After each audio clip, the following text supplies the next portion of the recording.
Maashaallah ralli gaaffii namoota hedduu akkasuma wantoota namoo hedduu dhibee bakka tokko qabadde isin dhufee jira jechuudha. Inni kun maalidha gaaffii isinitti ta'u mala zulaan sila mana warqii eegalte moo gurgurmatumaaf dhaqxeettanii gaaffii isinitti ta'u mala.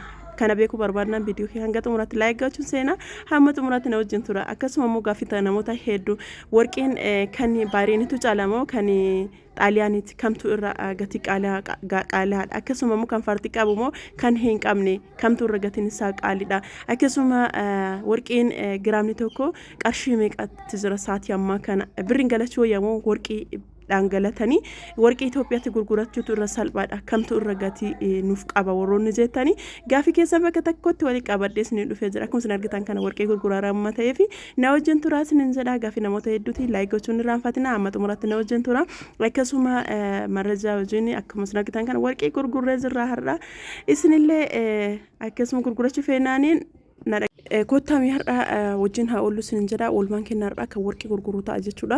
Akkasuma gatii warqii illee beekuu barbaannaniin akkasuma bu'aan warqii qabatanii galuu maal akka ta'e giraamni warqiin giraamni tokko meeqa akka ta'e warqiin kan baay'eenitu caalamoo kan xaaliyaanitti caala kan jedhu guutuu isaa na wajjin turaa isin jedha. Viidiyoo kana irratti ni argattanii akkuma baratan viidiyoo kana laayik gochuun seenaati hamma xumuraatti hiriyoota keessan sheer godhaan wajjin turaa isin jedha.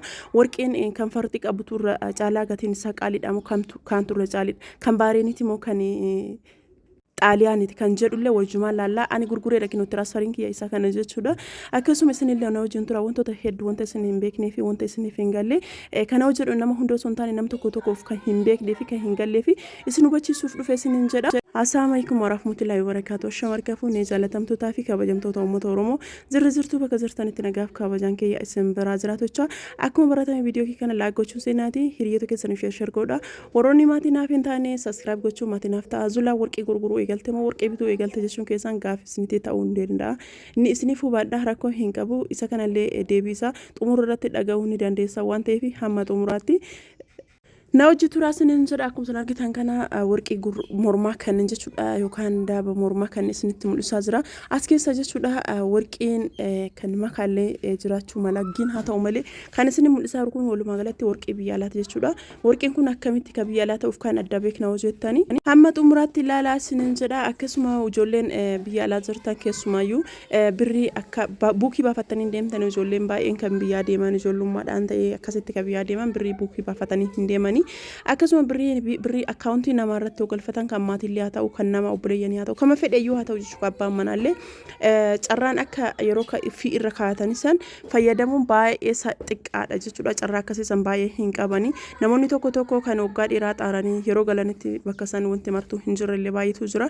Isa kanaaf furmaata qabadhee isin dhufeera isin jaa hordoftoota kiyya. Warqiin sa'aatii ammaa kanatti akkuma biyya ambaarraa biyya keenya irratti illee baay'ee qaaliidha. Akkasuma warqii kan faartii qabu kanneen argitan inni kun keessumaayyuu hedduu qaaliidha. Giraamin isaallee gatiin isaa baay'ee ol ka'aadha jechuudha. Warqiin kunniin kan kaa'ati kan yookaan kan qalabatiin kaa'ati haa ta'u malee galuuyyuu kan mormaa ta'e kan gurraa ta'e hundi keessanuu kamtu kamiin irra akka qaalii ta'e illee wajjumaan ilaala isinillee na wajjin turaa isin jedha hordoftoota kiyya.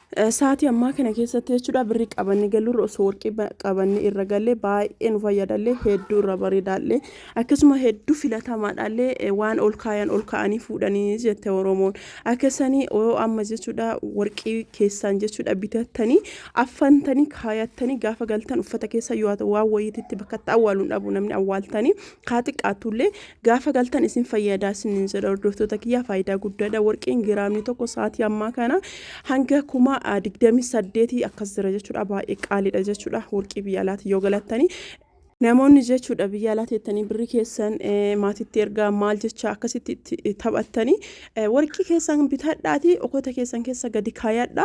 Inshallah gaafa galtanii wanta ol kaayanii fuudhanii gaafa rakkattanii yeroo namni hin beektanii yeroo namni waaqabu malee yeroo kan nama hin jaalatu yeroo galtanii rakkattanii garana garas dhadhamaatan sanii isuma kana gaffuutanii gurgurtanii waan wayirra oolfachuu dandeettan jechuudha.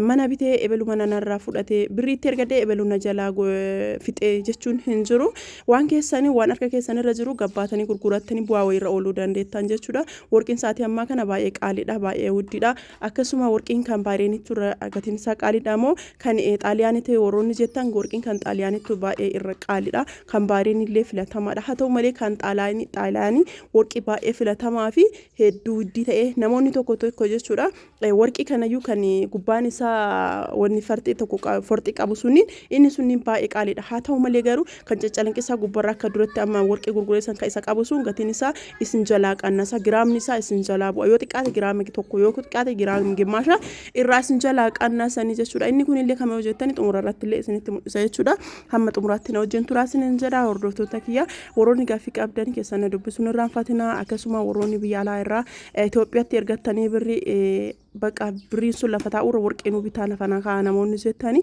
waan akkasiisan godhina achuma bitadha galadhaan haa xiqqaatullee yoo xiqqaate kan mormaa tokkoo fi kan gurraa tokkoo fi kan qubaa lama yoo qabaattan inni kun isiniif gahaadha isinin jedha hordoftoota kiyya viidiyoo kiyya irraa yoo jaalattan laayik gochuun irraanfatina nagaatti.